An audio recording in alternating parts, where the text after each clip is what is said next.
మా ఛానల్స్ లో వ్యాపార ప్రకటనలు ఇంటర్వ్యూల కొరకు మాకు వాట్సాప్ మెసేజ్ చేయండి 7799978978.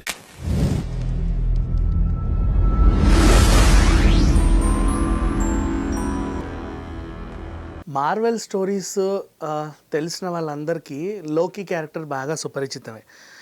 అయితే లోకీ మీకు ఇప్పటివరకు అన్ని టైటిల్స్ లోకీ ఎందుకు కొంచెం డిఫరెంట్ అంటే లోకీ లోకీ లోకీ అని డిఫరెంట్ స్టైల్స్లో ఆ టైటిల్స్ పడతాయి.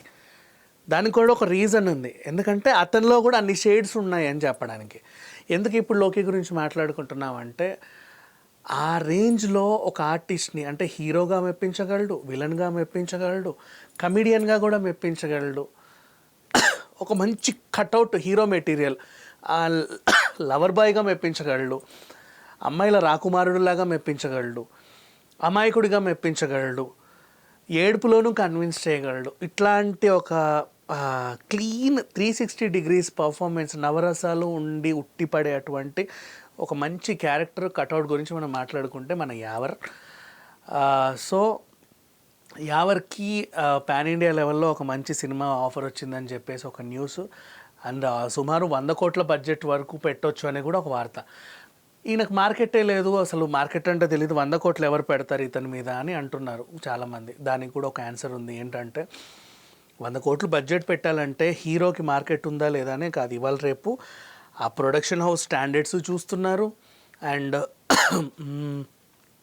డైరెక్టర్ వర్త్ చూస్తున్నారు, కథకున్న ఇంపార్టెన్స్ చూస్తున్నారు, కథలో పాత్రకున్న ఇంపార్టెన్స్ చూస్తున్నారు. అయితే ఈ స్టోరీ ఏంటంటే నవరసాలు పలికించగలిగే అండ్ తను కన్విన్స్ చేయగలిగే ఒక క్యారెక్టర్ అనమాట, ఎలాంటి గెటప్స్ లేకుండా.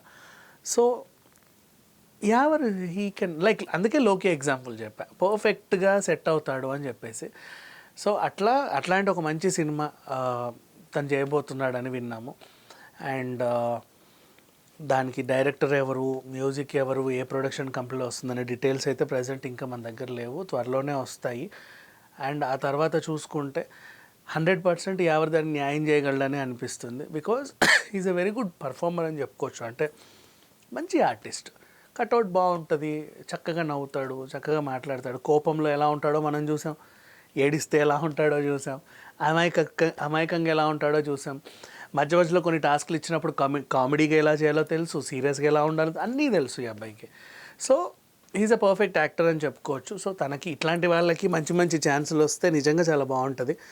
అండ్ అప్పుడెప్పుడో సూట్ కేసు పట్టుకెళ్ళిన సోహెల్ గుర్తున్నాడా, తను ఈరోజు ఏ లెవెల్లో ఉన్నాడో మనకు తెలుసు. సేమ్ అలాగే మళ్ళీ సూట్ కేసు పట్టుకెళ్ళిన యావర్ నిజంగా ఇక జీవితకాలం సూట్ కేసులు అందుకుంటానే ఉంటాడని నిజంగా అనిపిస్తుంది. చూద్దాం మరి సోహెల్ అంతా లైక్ అన్ని సినిమాలు మళ్ళీ చేస్తాడా, మనల్ని ఎలా మెప్పిస్తాడు, విలన్గానే కొనసాగుతాడా, హీరో అవుతాడా అనే విషయాలు తెలియాలంటే మరి కొన్ని రోజులు వెయిట్ చేయాల్సిందే. Thank you so much.